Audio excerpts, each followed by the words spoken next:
날까? 자연스럽게 그거는 끝인사는 에디가 하네요. MC니까. MC의 역할이라고 생각하는 거지. 아니 되게 자연스럽다. 그리고 2부 시작할 때는 그거 안 하고 그냥 오늘의 주제는으로 하면 될 것 같아요. 그래요. 네, 좋다. 아, 좋네요. 좋다. 왜요? 신나서 하는 사람한테. 564 2부 시작하겠습니다. 네, 오늘 귀엽고하네. 오늘 주제는요. 저희 두 번째 독서 모임이에요. 네. 장유진 이제 소설가의 연수를 다룰 건데요. 총 7개의 단편이 수록된 단편 모음집입니다. 일단 이 책을 고른 이유는 저희가 예전 방송에서도 소개를 한 적이 있는데 좋은 문구를 우리가 서로 공유를 하다가 제가 그 그랜드 피아노 문구를 공유를 했었어요. 맞아. 아이를 낳는 거에 대한 얘기를 하면서 그게 이제 들어가 있는 소설인 일의 기쁨과 슬픔을 읽고 좀 좋은 인상을 받았던 것 같아요. 특히 저희가 이제 2030으로서 좀 현 시대를 살아가는 그런 청년들의 모습 이런 걸 좀 잘 보여준 것 같다라는 생각이 들어서 다음 작품도 좀 기대가 됐었는데 이제 나왔다는 얘기를 듣고 이제 고르게 됐습니다. 일단 장유진 작가님에 대해서 간단하게만 소개를 해드릴게요. 일단은 86년생이세요. 그래서 어떻게 보면 또래라고 할 수 있겠죠, 저희랑? 그렇죠. 그리고 2018년에 소설 일의 기쁨과 슬픔으로 이제 창비 신인 소설상을 받으면서 등단을 하셨다고 해요. 근데 좀 특이한 게 있는데 대학을 졸업한 뒤에 판교의 IT 회사에서 7년 이상 일을 하셨대요. 그래서 회사에 들어가고 나서 1년 차에 한겨레 문화센터에 소설 쓰기 강좌를 들었는데 거기서 처음 소설을 쓰게 되었다고 해요. 와. 그러니까 전공도 어떻게 보면은 그런 소설 쪽은 아니셨던 거죠. 그러네. 이게 굉장히 특이한 이력이어서 이때 일했던 게 그 첫 소설인 일의 기쁨과 슬픔 여기에 굉장히 많이 반영이 돼 있는 것 같아요. 그래서 그 당시에도 너무 이제 디테일하게 묘사를 잘 해줘가지고 관련 업계 이제 분들한테 많이 화제가 되기도 했다고 합니다. 그리고 이제 소설가의 또 정희연이라는 이제 작가님께서 장유진의 소설에 대해서 평가를 해주신 게 있는데 오늘의 한국 사회를 설명해줄 타임캡슐을 만든다면 넣지 않을 수 없는 책이라고 평가를 하셨대요. 저도 여기에 좀 많이 공감이 되더라고요. 무슨 책이? 일의 기쁨과 슬픔? 그쵸. 그래서 이제 그 일의 기쁨과 슬픔 외에도 몇 가지 이제 책을 좀 내시긴 했는데 주로 이제 그런 2030 이런 직장인들 그런 사람들의 일상과 삶 등 이런 거를 좀 많이 소설에 넣어주시는 것 같아요. 이번 소설도 좀 그런 경향이 많이 있을 거라고 생각을 해서 골랐고 얘기할 거리가 좀 많지 않을까? 왜냐면 우리랑 너무 같은 또래고 비슷한 상황에 처해 있는 분들이 많을 테니까 그래서 골라봤습니다. 네. 근데 왜 일의 기쁨과 슬픔이 아니라 연수를 고르셨어요? 그건 너무 많이 이제 소비가 됐고 2018년 책이니까요. 나왔을 당시에 많이 화제가 되고 뭐 많이 떠돌았어서 그거보다는 좀 더 신작을 저희가 소개를 해드리는 게 여러모로 뭐 출판사라든지 작가님께 우리가 도움을 주겠다. 도움이 되지 않을까. 광고인가요? 그렇죠. 그 책은 이미 너무 많이 유명하기 때문에 이제 더 유명한 이제 다음 작품이 필요하실 테니까 우리가 좀 도움을 드리겠다. 광고를 노리고. 그렇죠. 지금은 전혀 광고 아니지만 언젠가 들어올 거예요. 사후 광고. 사후 광고. 또 그런 것도 생각해야죠. 좋다. 이게 이제 일이니까. 다 뜻이 있었구나. 일의 기쁨과 슬픔은 장편이에요? 이거 똑같이 그 모음집이에요. 네네. 그러면은 저희 한번 총평 일단 짧게 해볼까요? 네. 맥스부터. 저는 기쁜 한숨부터 시작을 해요. 책 제목이 연수잖아요. 처음에는 그 맨 첫 단편이 제목이 연수라서 연수인 줄 알았는데 그냥 이게 글 자체 책 한 권 자체가 연수처럼 느꼈어요. 연습하는 것처럼 느꼈어요. 그리고 그 연수 과정이 처음에는 좀 약간 미숙했다가 조금씩 더 다듬어지는 느낌? 끝에 갈수록. 근데 그래도 결국에는 연수에서 끝난 것 같다는 느낌이었어요. 완성도 측면에서 얘기를 하신 거예요? 맞아요. 연수를 해가는 과정처럼 느꼈어요. 에디는요? 저는 최근에 서희재님의 단편이랑 이 장유진 단편 소설 이렇게 읽었는데 단편은 나랑 안 맞는 것 같아. 약간 소설이 기승전결이 전 명확한 게 좋거든요. 근데 약간 뭔가 이렇게 어딘가 빠진 듯한 느낌들의 어떤 그냥 이렇게 모음집이라는 생각이 좀 많이 들었고 그럼에도 불구하고 되게 인상 깊게 있었던 편들은 당연히 있었고 그리고 그 중간중간에 되게 잉하는 묘사들도 되게 많아가지고 정말 재밌게 읽었고 저는 그리고 좀 이런 라이트한 글들을 좋아하는 편이기는 하고요. 근데 좀 이런 말 어떻게 들릴지 모르겠는데 사회초년생 때 회사를 좀 많이 다녔다고 했잖아요. 거기서 좀 제가 느껴보지 못한 어떤 그 회사 생활들을 하신 느낌은 들어요. 뭔가 어떤 차별적인 것들을 좀 많이 경험하셨을 것 같은 느낌도 들고 뭔지 모르겠지만 왜냐하면 단편이 지금 몇 개죠? 한 7편인가? 7개. 거기에 모든 편들마다 그런 요소들이 다 있더라고요. 그래서 좀 힘든 직장 생활들을 7년 동안 좀 하셨지 않았을까라는 생각도 들면서 읽어봤어요. 86년생이면 제 친구들이거든요. 그러면 사회생활 빨리 시작했으면 한 2009년, 2010년 이때 시작했겠네요. 그러네요. 카이는 어땠어요? 이 책을 고른 또 어떤 장본인? 저는 골랐던 그 목적에 굉장히 맞는 책이라는 생각이 들었어요. 읽는 내내 20대에서 딱 30대를 거치는 대한민국의 청년이라면 한 번쯤 겪었을 상황이라고 저는 생각을 했거든요. 그리고 그 각 단편마다의 상황이 이제 재미있는 상황들이 하나씩 있는데 다 그게 뭔가 마냥 웃기다기보다는 굉장히 우프다. 우픈 상황에 처한 그런 주인공들의 처지에 많이 공감을 했고 처음에는 이게 뭐지 하고 좀 이렇게 웃게 되는데 나중에 이제 끝날 때쯤 되면은 약간 도시괴담 같은 그런 뭔가 서늘해지는 한쪽이 그런 느낌이 나는 단편집이었어요. 근데 말하면서도 정말 셋이 취향이 정말 다르다고 느끼는 게 저는 평소에도 단편집 좋아하거든요. 아 그래요? 장편도 안 읽는 건 아니지만 그러니까 저는 오히려 너무 이제 기승전결도 뚜렷하고 긴 호흡의 그런 소설보다는 이런 식으로 짧게 뭔가 임팩트 있는 그런 소설이 좀 좋은 것 같긴 해요. 제가 읽을 때. 근데 저도 단편 좋아하는데 전 그래서 매번 그것도 사서 읽어요. 이상문학상. 그런 단편들 좋은데 이번에는 취향이 바뀌었나? 잘 모르겠어요. 그 정도에 미치진 않았다. 개인적으로. 그럴 수 있죠. 네네. 그러면은 좀 본격적으로 책에 대해서 설명을 좀 해드릴게요. 네. 대략적으로 어떤 내용이 들어있는지. 이제 등장인물과 이제 대략적인 스토리를 소개를 해드리려고 하는데 먼저 처음에 나오는 단편인 연수는 운전 공포증을 앓고 있는 주인공인 주연이 도로에 홀로 나가기 위해서 운전 연수를 받는 이야기입니다. 여기서 시작을 해서 펀펀 페스티벌이라는 거는 이제 주인공인 지원이 대기업 합숙 면접에 참여하면서 시작되는 이야기예요. 그리고 공모라는 얘기는 보수적인 기업 문화를 지닌 새중앙에너지의 부장 자리까지 올라간 현수영과 술집을 운영하는 천 사장을 중심으로 펼쳐지는 이야기. 그리고 라이딩 크루. 이거는 동네에서 로드바이크 동호회를 운영하는 나가 있고 이제 이 사람이 운영하는 그 동호회의 회원들 사이에서 벌어지는 시트콤 같은 이야기라고 설명이 되어 있네요. 그리고 동계올림픽은 이제 주인공 이름이 선진인데 작은 방송사에서 인턴 생활을 하는 분이에요. 이분이 이제 올림픽 취재를 나가게 되면서 겪는 이야기고 마지막으로 미라와라라라는 작품은 이제 소설을 쓰고 싶다는 마음으로 32살의 나이에 국문과에 진학한 박미라라는 인물을 중심으로 펼쳐지는 얘기입니다. 박미라라는 인물이 좀 본인을 좀 투영했을 수 있겠네요.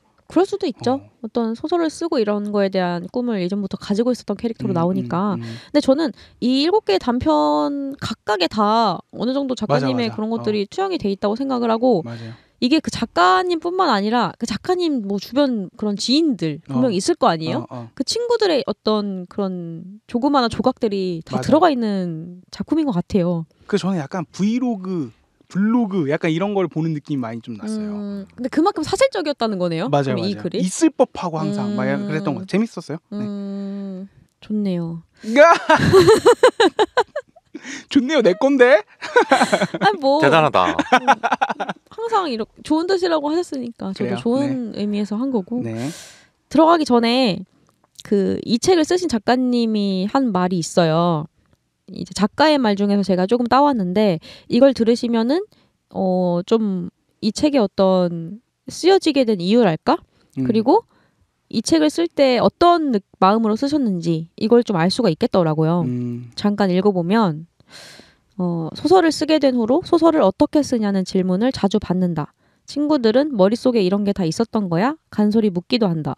그럴 때마다 나름대로 최선을 다해 설명해보려 하지만 사실 나는 아직도 소설이 어떻게 쓰이는지 잘 모르겠다. 어떤 장면이나 인물 혹은 그들이 내뱉는 말들이 오랜 시간에 걸쳐 지속적으로 떠오른다. 왜 이렇게 자주 나타날까? 자꾸 생각나는 데는 분명 이유가 있지 않을까? 다소 무모한 생각으로 큰 틀을 잡고 쓰기 시작한다. 뭔가가 있긴 있겠지. 없지는 않겠지. 흐릿하고 두루뭉술한 마음으로 써나간다. 정말 신기하게도 다 쓰고 나면 매번 처음에는 생각지 못했던 무언가가 고여있고 덧대어져 있다. 이걸 봤을 때 지속적으로 떠오르는 인물이나 어떤 말이 있다고 하셨잖아요. 그걸 중심으로 딱 펼쳐지는 이야기라는 생각이 저도 참 들고 맞아요. 저희도 좀 살다 보면 그럴 때 있잖아요. 어떤 꽂히는 말이라든지 맞지. 오래도록 기억에 남는 상황? 그런 것들이 있을 수밖에 없는데 그걸 이렇게 모아서 어쨌든 소설화 시킨다는 게 좀 대단하다는 생각이 들었어요. 어쨌든 늦게 시작했음에도 불구하고. 그러면은 되게 신기한 거는 저 음악 그 선생님한테 들은 얘기 중에 자기도 머릿속에 멜로디가 떠오르면 그 멜로디 하나를 먼저 녹음해놓고 거기에 살을 붙이면서 작업을 하신다고 하더라고요. 그래서 다른 예술이지만 좀 방식은 좀 비슷할 수 있겠다는 생각도 좀 들었어요. 근데 저는 이게 단편들이 뒤로 갈수록 더 좋아졌다고 했잖아요. 네. 그 처음에 갖고 있던 어떤 원한이라고 할까? 그게 맨 마지막 작품엔 되게 많았던 것 같아요. 근데 맨 앞에 것들은 진짜 뭐 한 문장 두 문장에서 시작된 글들 아닐까. 그래서 빈약하게 느껴지는 거 아닐까라고 느꼈어요. 저도 근데 뒤에 갈수록 더 좋았어요. 뒤 작품들이. 그러면 들으시는 분들은 뒤에서부터 읽으시는 것도. 그래서 저는 사실 이건 편집의 실패다. 뒤에 것들이 좋은데. 좋았어, 진짜 좋았어. 그치, 앞에서 읽다가 멈출 수도 있으니까. 그럴 수 있어. 이걸 들으시는 분들은 반드시 뒤에서부터 읽어보시기를 좀 추천을 드리겠습니다. 네. 그럼 저희가 네. 인상 깊었던 작품에 대해서 좀 이야기를 나눠보고 싶은데요. 네. 에디는 좀 어떤 게 좋으셨어요? 저는 가장 마지막 작품인 미라와 라라가 진짜 좋았어요. 제일 좋았고 정말 집중해서 처음부터 끝까지 읽었고요. 다른 거는 끊어서 읽으셨나요? 저는 사실 앞에 게 뭐지? 이거 바로 앞에 거요? 동계올림픽 좋았고 라이딩 크루는 결말이 좋았고 그러니까 라이딩 크루 결말이 좋았어요? 재밌었어. 그래서 저는 앞에 연수랑 펌펌 페스티벌 공모 이런 건 약간 그냥 진짜 블로그 보는 느낌이었고 근데 라이딩 크루는 조금 이제 재밌어지고 동계올림픽 너무 좋았고 미라와 라라에서는 진짜 재밌었어요.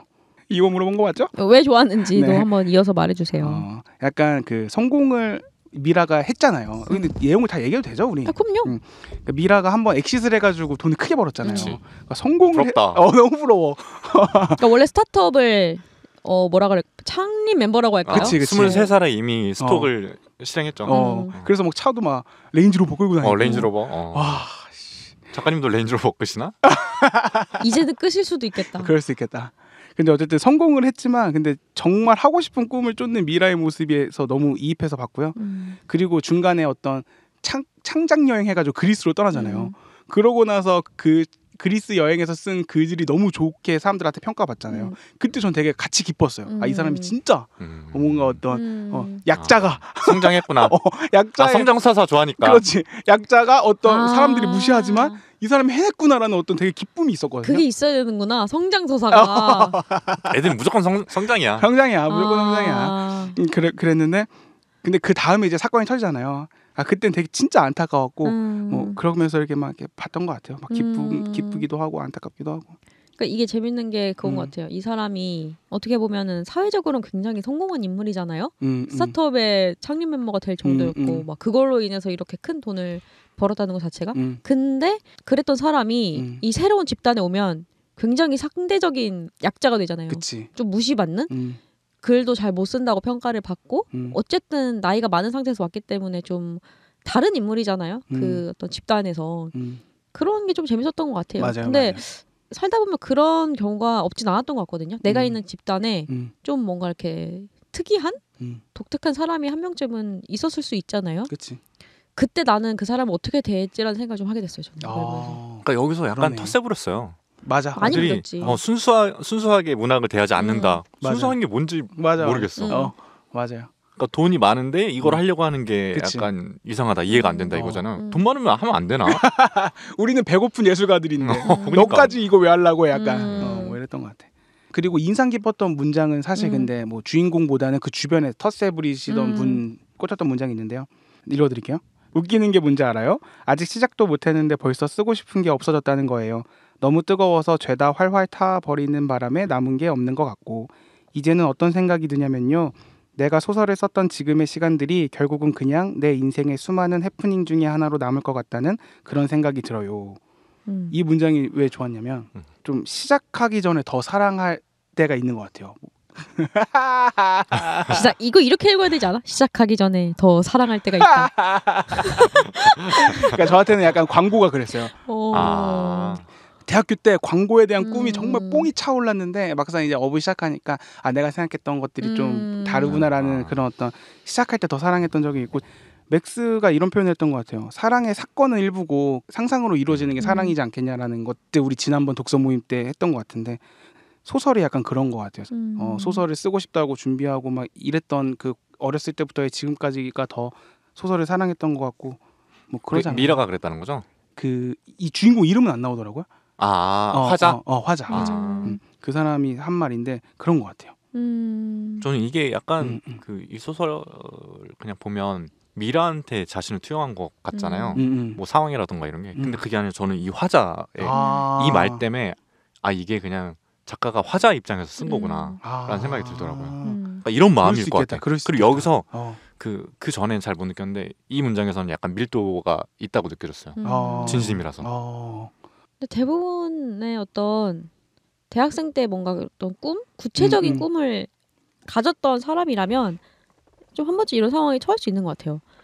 그러니까 뭔가 맞아요. 어떤 나의 그냥 대략적인 적성이나 그런 거에 맞춰서 이제 회사를 골랐다기보다 구체적인 어떤 꿈을 가졌던 그런 상황에 이제 처해지면은 그 꿈 안에 이렇게 들어가 있을 때는 엄청 간절하고 맞아. 이거 아니면 안 될 것 같고 나는 이걸 하기 위해서 여기까지 온 사람인 것 같잖아요. 맞아. 근데 막상 이제 그거를 만약에 이뤘다고 하면 이제 그때부터가 진짜 시작인 것 같아. 맞아. 그때부터는 정말 그거에 맞닥뜨리는 딱 과정이잖아요. 그쵸. 내가 생각했던 상상으로만 생각했던 거에 대해서. 그래서 저도 좀 공감이 됐어요, 이 부분은. 그럼 두 분은 시작하고 나서 약간 좀 힘이 빠지고 그런 케이스예요? 저는 여전히 그 시절이 가장 재밌었지만 내가 생각했던 거는 아닐 수 있었다. 광고가 저는 약간 15초의 예술 그리고 사람들의 어떤 인식을 바꿔주고 뭔가 세상에 선한 영향력을 끼치는 게 광고라고 생각했는데 아니다. 지극히 어떤 정말 목적성을 뚜렷이 가진 어떤 결과물인 거고 클라이언트가 원하는 거를 해주고 그래서 약간 뭐 나만의 어떤 그게 한번 깨진 적이 있죠. 카이도 그랬어요? 근데 저는 조금 더 슬픈 면이 없지 않아 있는 것 같은 게 제가 엄청 하고 싶었던 직업을 꿈꾸다가 하게 됐을 때 그리고 거기서 만약에 굉장히 어떤 두각을 나타내서 막 잘하다가 회의감을 갖게 된 케이스가 있을 거고 그렇지도 못하고 나는 여기엔 재능이 없다 라고 생각하고 회의감을 갖게 된 케이스가 있을 거 아니에요. 근데 전 후자였거든요. 그래서 사실 이게 그렇게 뭐랄까 막 정점에 올랐다가 이제 회의감이 들거나 포기한 케이스가 아니다 보니까 살짝 좀 다른 점이 있는 것 같기도 해. 근데 그 케이스가 훨씬 많겠죠. 그렇죠. 그렇죠. 여기 화자도 약간 아직 등단하기 전에 한 얘기니까. 그래서 어떤 면에서는 이 화자의 말에 굉장히 공감이 가면서도 어떤 측면에서는 내가 이렇게 이런 마음을 먹어도 되나? 내가 뭐 돼? 공감할 수 내가 뭐 돼? 됐던 것도 아닌데 그런 생각을 먹는 게 맞나? 그냥 하다가 안 된 거지. 안 된 거에 가까운 건데. 근데 진짜 내가 하고 싶었던 거면 사실 그냥 그 행위 자체가 좋아서 그치. 그 열정이 지속될 수 있잖아요. 근데 그건 아니었던 걸 수도 있죠. 그렇죠. 그럴 수도 있고. 그쵸. 약간 여러모로 복잡한 생각이 들었어요. 이건 좀. 네. 그렇고. 카야는요? 저는 동계올림픽을 꼽았는데요. 네. 어떤 이거에 대해서 좀 간략하게 설명을 해드리면 아까 말씀드린 것처럼 이 주인공은 이제 언론사에 인턴으로 들어갔어요. 그래서 이제 취재를 해야 되는데 그때가 올림픽 시즌이어가지고 그 쇼트트랙 선수의 집에 찾아가는 취재를 이제 요청을 받은 거예요. 근데 좀 재밌었던 거는 엄청 유명한 언론사는 아니었기 때문에 그 환경 자체도 굉장히 열악하고 내부에서는 인턴이기 때문에 굉장히 그런 취급을 받고 또 외부에서는 이 회사가 유명한 회사가 아니기 때문에 또 좀 그런 취급을 받는 맞아. 이런 어려운 상황에 처해 있는 인물이에요. 근데 이제 이런 이야기에서 제가 좀 공감이 됐던 거는 부모님이 생각하는 것만큼 이제 이 주인공은 대단한 사람이 아닌데 스스로 생각하기에 이제 그 가족들의 한정에서는 굉장히 대단한 사람이 돼버린 거예요. 그래서 그 대단한 사람의 짐을 계속 짊어지고 살아가야 하는 이 인물의 마음이 좀 되게 안타깝더라고요. 그러니까 은근히 그런 게 있어요.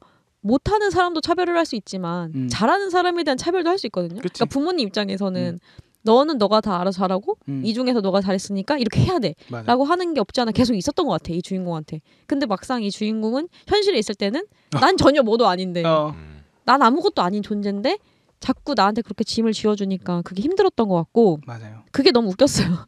그러니까 이 주인공이 YBC라는 회사에 취직을 했는데 엄마는 계속 너 YTN이지 이라고 말하는 거야. 근데 난 좀 집에 친척들도 많이 공감되지 않아요 이거? 그러니까 엄마가 나는 모르는 회사에 막 지원서를 넣어. 근데 엄마는 너 거기 넣었었잖아 막 유명한데 아 거기가 아니라고. 안 들어. 그러니까 나는 그 취준생 때 그 기억이 딱 들면서 너무 이 마음이 공감이 되더라고. 맞아. 근데 부모님도 뭐 일부러 그런 건 아니겠지만 이미 부모님 머릿속에는 그치. 얘가 가야 되는 회사가 있는 거야. 그치.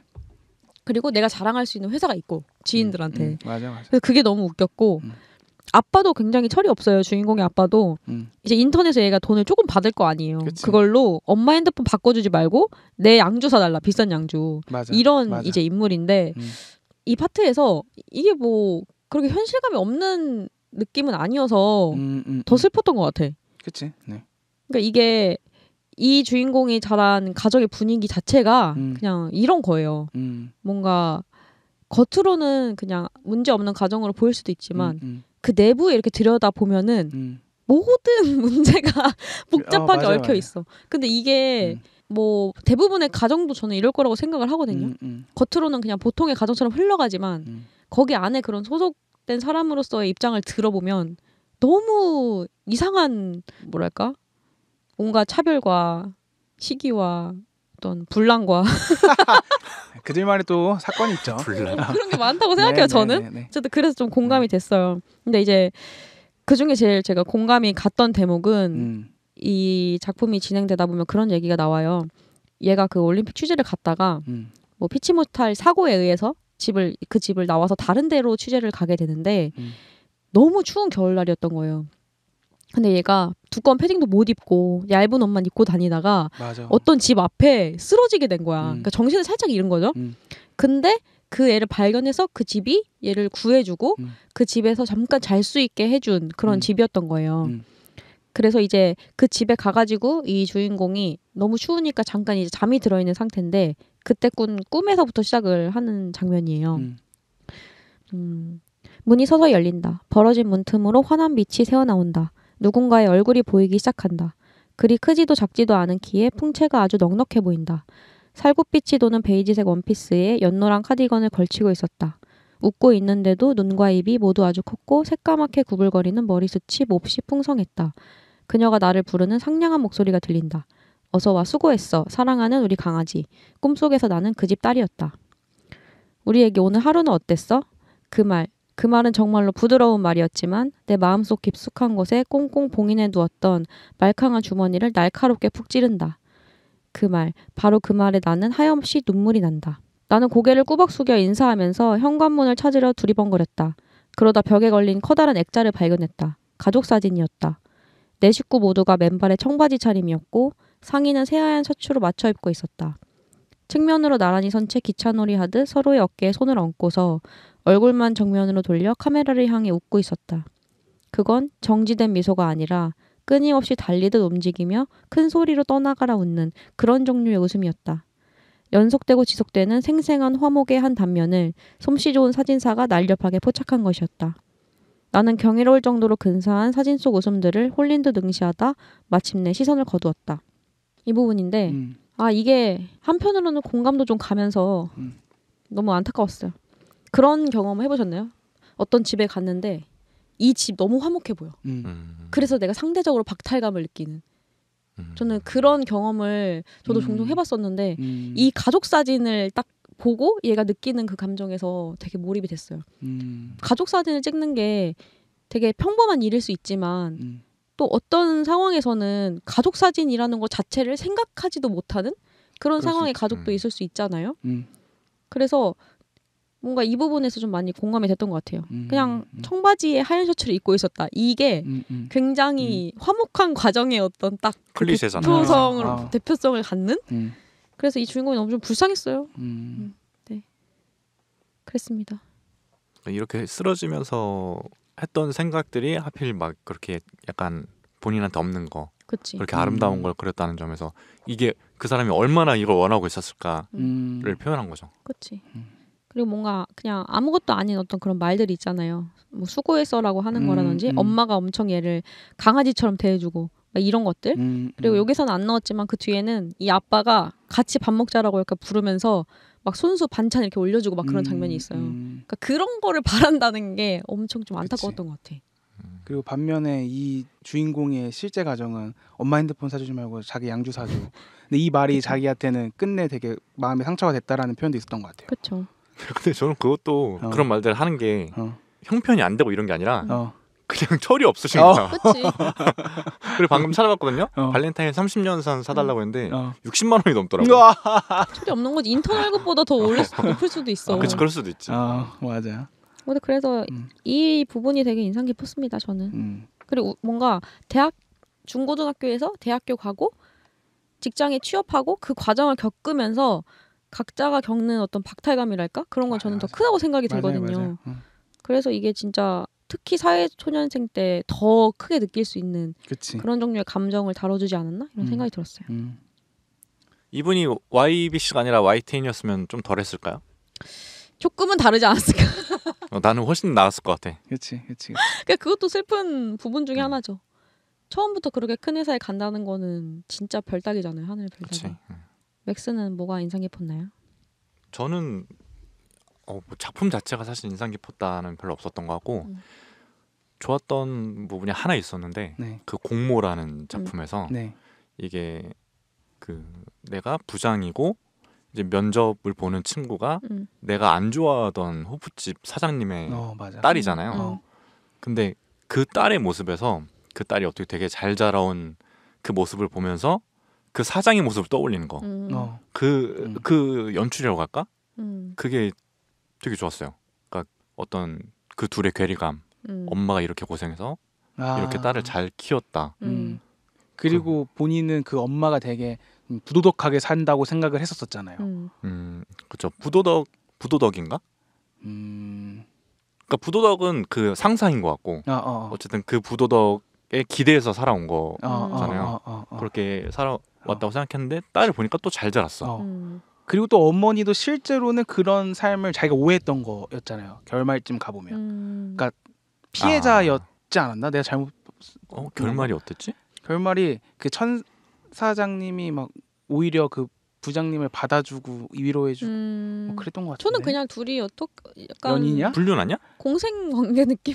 이라고 생각했어요. 그러니까 공식적으로 불륜 아니야. 연인인지 아닌지에 대해서 저는 확신은 못하겠지만 어쨌든 공생하는 관계라는 생각이 전 들었어요. 아 그래요? 그러니까 왜냐면 이 회사가 없으면 어쨌든 그치. 그 가게도 운영이 안 되잖아요. 돌아가지 않잖아요. 근데 그 관계 자체를 계속적으로 지속해왔다는 것 자체가 어떻게 보면은 뭐 필요에 의한 거죠. 방향이 맞았던 게 있는 거고. 근데 왜요? 근데 딸이 잘 자랐고 근데 거기에서 괴리감이 있었던 거예요? 그러니까 그냥 그 연출이 좋았던 것 같아요. 이 딸의 모습에서 엄마가 어떻게 살아왔는지를 보는 게. 이 부장인 주인공은 그 서사를 다 알고 있잖아요. 그 엄마가 어떻게 장사를 했고 이 10몇 년의 세월 동안 뭐 어떤 이렇게 지켜왔고 이런 걸 다 알고 있으니까. 그죠? 그래서 복잡해지는 거죠. 그치. 근데 나 같아도 좀 이 상황이면 그럴 것 같아. 그리고 그 되게 긴 시간 동안 딸을 한 번도 못 봤는데 그 사진도 본 적이 없었다고 나온 것 같은데 근데 실제로 여기서 우리 회사의 면접에서 보고 있으니까 그 기분이 되게 이상하겠죠. 근데 저는 사실 이런 회사를 안 다녀봐서 그런지 모르겠는데 이 회사의 분위기가 저는 공감이 안 돼요. 이런 게 아직도 있나라는 생각이 들어. 그러니까 나도 그래요 사실. 저는 되게 첫 회사가 진짜 보수적인 기업이었거든요. 그러니까 그 브랜드가. 근데 우린 이러지 않았어. 광고라서 그런 걸 수도 있지만 아무튼 뭐 약간 나는 전반적인 이분이 느꼈던 그 회사 생활을 난 잘 이해는 못했어요. 그리고 86년생이면 내 친구들도 그랬을까라는 생각도 들고 저는 친구들보다 조금 늦게 시작해서 다를 수는 있거든요. 아무튼 그런 생각이 들더라고요. 근데 저는 약간 이해되는 부분이 있는 게 이게 그 어떤 사람을 만나냐가 중요한 것 같아요. 회사의 분위기도 회사의 분위기일 수 있는데 저도 첫 회사가 굉장히 열려있는 회사였는데 거기에 특정 이제 한 분이 제 상사였는데 그분 자체는 엄청 보수적이었어요. 그래서 뭐랄까 회식도 진짜 그런 막 전해 듣는 그런 보수적인 회식 문화 있잖아요. 그런 게 있었던 것 같아요. 그러니까 사람에 따라 엄청 달랐던 것 같아. 근데 이제 이 주인공은 그런 사람을 자기 상사로 이제 만났던 거고. 그렇지. 근데 그거죠. 분위기가 만약에 그렇지 않다. 근데 한 명이 그런다? 그러면 그 사람도 사실 막 그렇게 보수적으로 주장하지 못할 거라고 생각하는데 우리는 그런 회사까지는 안 다녀본 거죠. 그렇지. 그 확실히 그런 회사들이 있긴 있을 거예요.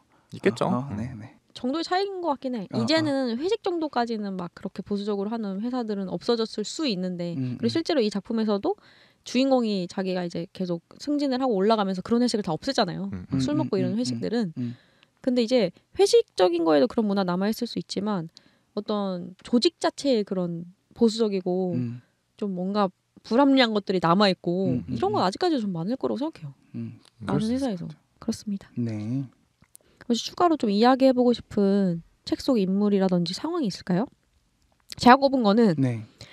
이제 펌펌 페스티벌이라는 작품 속인데 주인공이 그 기업에 입사하기 위해서 합숙 면접을 가요. 너무 공감 많이 된 게 어느 순간부터 이런 합숙 면접이 생기기 시작했거든요. 대기업 같은데. 그러면서 막 그런 것들을 막 준비했던 시간이 막 스쳐 지나가면서 그리고 너무 이제 공감된 게 꼭 그런 합숙 면접이라든지 장기간 펼치는 면접을 가면은 이런 식으로 장기자랑 같은 뭔가 뭐 굳이 이런 것까지 해야 되나 싶은 그런 코너들을 꼭 시키잖아요. 근데 이게 너무 뭐라 그래야 돼? 이거 공감성 수치라 그래야 되나? 뭐가 막 나의 취준생 때 막 그게 스쳐 지나가면서 했었어요? 그러니까 저는 근데 다행히 그 합숙 면접이 있는 회사에 합숙 면접까지 못 갔어요. 다행이네. 근데 대신 그런 걸 했죠. 그때는 뭐가 있었냐면은 합격하기 전에 인턴을 한 달을 시키는 거예요. 그래서 그 한 달을 지내보고 얘를 진짜로 맞아. 최종 합격시킬지 말지 결정하고 이런 건 해봤어요. 근데 이런 합숙 면접은 그 당시에 어떤 그런 취업을 준비하는 카페들 같은데 그런 데서 막 후기 이런 거 너무 많이 듣고 아랑? 준비 어떻게 아랑 알아요? 몰라요. 이게 언론사 준비하는 사람들은 카페요, 이런 거가. 무조건 들어가는. 그래요. 너무 추억이다. 거기서 막 어떻게 준비하고 이런 거 너무 많이 들었죠. 썰을. 그래서 너무 공감이 많이 돼서 제가 좀 궁금했던 거는 내가 그 주인공이라면 나는 과연 무슨 조로 갔을까? 무슨 공연을 펼치는? 거기 나오는 게 뭐가 있냐면 연극, 마술쇼, 카스텔이라 그래서 그 인간 탑쌓기를 하는 조래요. 사물놀이, 밴드, 케이팝 댄스 이렇게 있어요. 에디는 케이팝 댄스지? 밴드지. 그러니까 그 두 개가 고민되네요. 내가 뭘로 할 거예요? 회사에 입사를 위한 장기자랑에 나간다. 드럼을 할 것인가? 팝핀을 할 것인가? 근데 스타가 되려면 팝핀이다. 팝핀? 드럼은 뒤에 있잖아. 근데 탑쌓기를 할래요. 몇 층? 합격. 몇 층? 5층 정도 쌓아줘야. 꼭대기에 있겠다? 와. 그래야지 좀 합격할 것 같아. 다른 사람들 그냥 뭐 죽든 말든 그냥 하겠다는 거네. 제가 올라가겠다. 역시 전 광고쟁이. 맥스는 뭐 할 거예요? 좀 마술이요. 마술 할 줄 알아요? 몰라요. 뭐야? 그럼 무슨 맛을 하려고요? 거기서 뭐 같이 하겠지. 같이 만들어 가겠지. 그거야? 뭐야? 도와주는 그 보조. 뭐 미녀 역할. 상체 분리되고.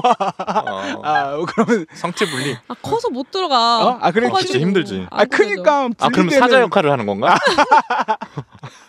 좋네요. 그야말로 재롱이네. 네. 카야는요? 저 너무 고민되는데. 카야는 나는 카스텔 갔으면 좋겠어. 나는 카스텔 가야 될 것 같은 게. 그러니까 배려를 해줄 것 같아. 위층으로. 진짜. 그럼 합격이다. 나랑 싸우겠네. 그 정상의 자리를 두고 누가 위로 갈 것이냐? 근데 다른 거는 네. 뭔가 이렇게 내가 두각을 엄청 나타내는 게 있어야 가서 해도 빛날 것 같거든요. 여기 나오는 주인공처럼 딱히 그 두각을 나타내는 게 없어. 사물놀이 안 해봤고. 대부분의 사람은 없죠. 근데 저는 카스텔 아니면 연극. 차라리. 연극? 차라리 그게 나을 것 같아요. 우리 다음 주에 연극편 해가지고 각자 대사를 한 번씩 읽어볼까? 진짜 싫어. 연극 해봤어요? 안 해봤죠. 저는 해보긴 해봤어요. 나도 해봤는데. 어떻게 연극을 나는 교회에서 해봤어. 교회. 진짜. 교회에서 그런 거 많이 하지. 저는 대학교 때. 뭘로? 대학교 때 저희 그 반이 있어요. 저희는 1학년 때 들어가면은 각 반으로 배정을 해주는데 그 반에 연극 학회가 있어서 무조건 신입생들은 다 거기 들어가야 되고 무조건 독백극 하나 해야 되고 그리고 그 다음으로는 자유롭게 여름방학 내내 준비를 해서 극을 하나 올릴 수가 있었어요. 체홉했어요? 아니면 셰익스피어였어요? 저는 자살에 관하여라는 그런 새로운 3인극 그걸 했는데 3인 중에 제가 1인이었어요. 대박이다. 2시간짜리. 2시간짜리? 대사를 정말 많이 진짜 길겠다. 여름방학 내내 연습했어. 오 재밌겠다. 대사 하나 기억나는 거 있어요? 전혀요. 무조건 이거는 없어질 수가 없어. 기억 안 날 수가 없어. 전혀 안 나. 근데 난 둘 다 연극했던 모습 왜 이렇게 생각이 안 되냐? 우리 연극 동아리 하나 가가지고 연극 하나 올릴까요? 우리 셋이 가가지고 연극 수업 받아볼래? 연극 수업? 그래 연극 동호회 가가지고 우리 그래서 오주기 분들도 초대해가지고. 근데 에디는 연극 연기 잘할 것 같아요. 맞아. 한번 해보고 싶다. 과장된 거. 뮤지컬 해보고 싶다. 광고 회사 과장? 그 과장 아니고 여기는 과장한다고? 죄송합니다. 근데 나중에 진짜 한번 해줘요 둘 다. 저는 뭐 했는지 진짜 아예 기억 안 나요. 그래요? 중학교 때인가 고등학교 때. 진짜 어릴 때였구나. 그렇습니다. 그래요, 네. 재밌었네요. 오늘도 너무 재밌었습니다. 그렇죠? 라이딩 크루 얘기 안 해요? 라이딩 크루는 결말 어떻게 보셨어요? 나 진짜 이거는 뭐야? 이게 무슨 상황인지 왜 다 바뀌는 거야? 근데 오히려 그런 거 아니었을까? 각 인물들이 갖고 있는 자기만의 열등감이랄까? 어떤 열등감이라든지 그런 허세 의식 이런 거를 정점으로 보여주는 약간 그런 연출을 하신 거 아닌가? 약간 홍상수 영화 같은 거요. 그치. 마지막에 안장 어떡하지? 아니 그러니까 결국에는 너의 그 아이템 하나 벗어. 그럼 너도 그거 벗어. 하다가 팬티까지 벗는 상황이 발생하잖아요. 근데 그런 것 같아. 살면서 우리가 좀 겪는 되게 내 마음이 옹졸해질 때 있잖아. 치사해지고 막 쟤는 저런 거 하는데 나는 왜 이렇게 해야 되지? 이런 생각 많이 하잖아요. 그쵸. 그런 걸 많이 보여주시는 것 같아요. 근데 그거죠. 옹졸해지면 보통 발을 빼게 되는데 여기서는 더 치열해져. 극한으로 갔지. 누가 더 옹졸한가 보자. 지고 싶지 않은 거지. 그래요. 그러면 결국에 이슬이 주인공 이슬이 맞나? 이슬님. 이슬님은 누구를 선택했을까요? 뭐 아무도 선택 안 하죠. 그래요. 여기까지 갔으면 나는 선택 안 할 것 같아요. 그래요. 네. 그렇습니다. 마지막으로 그럼 저희 추천할지 말지 정리하면서 끝내볼까요? 저는 미라와 라라를 추천합니다. 그러니까 단편에서의 한 파트만 떼서 어떻게 좀 장편으로 만들어달라? 나는 그거를 좀 궁금해. 더 길게 잘 기승전결이 나와서 할 수 있을 것 같아. 재밌을 것 같아. 더. 저는 비추천. 카연은요? 저는 오히려 추천. 왜냐면 오늘 약간 못다한 얘기 중에 그게 있어요. 사람들이 소설에 관해 어떻게 생각하는지 그거를 작가님의 시선에서 말한 게 나오는데 저는 소설들이 좀 더 이렇게 친밀해져도 된다고 생각을 해요. 왜냐하면 이걸 토대로 입문을 하시는 분들이 많을 수 있으니까 전 이렇게 가벼운 이야기로 시작해가지고 점점 빠져들게 되는 게 좋은 것 같거든요. 처음부터 무거운 거를 오히려 들이밀면 오히려 좀 벽이 높다고 생각할 수도 있을 것 같아요. 저는 그런 측면이었어요. 비추천이 가벼운 이야기로 어떤 고민을 끌어낼 수 있어. 그럼 추천이야. 근데 내가 이거 읽고 어떤 고민을 하게 됐나 모르겠는 거예요. 그래서 그런 측면에서 비추천. 그럴 수 있지. 좋네요. 다음 주에 우리 뭐죠? 다음 주 아직 안 정했어요. 아직 안 정했어요. 오늘 맥스 팀장님이 바쁘셔가지고 논의해볼까요? 다음 주에 뭐 할지? 얘기해볼까? 저희 후보가 지금 2개 정도 있잖아요. 뭐가 있죠? 소개팅 특집이냐 괴물 특집이냐. 괴물로 가죠? 사실 저는 마음속으로 괴물 너무 고대하고 있었고 보고 싶은데 소개팅 이야기도 참 기대가 되네요. 그것도 기대가 어떻게 해야 되죠. 될지 과연 둘 중에 뭘 들고 오게 될지 그래요. 우리가 어떤 선택을 하게 될지는 이제 조금씩 말을 아끼시네요. 다음 주에 기대해 보시면 오픈을 딱 하면 과연 둘 중에 이 사람들이 어떤 이야기를 들고 올까. 네. 수고하셨습니다. 수고하셨습니다.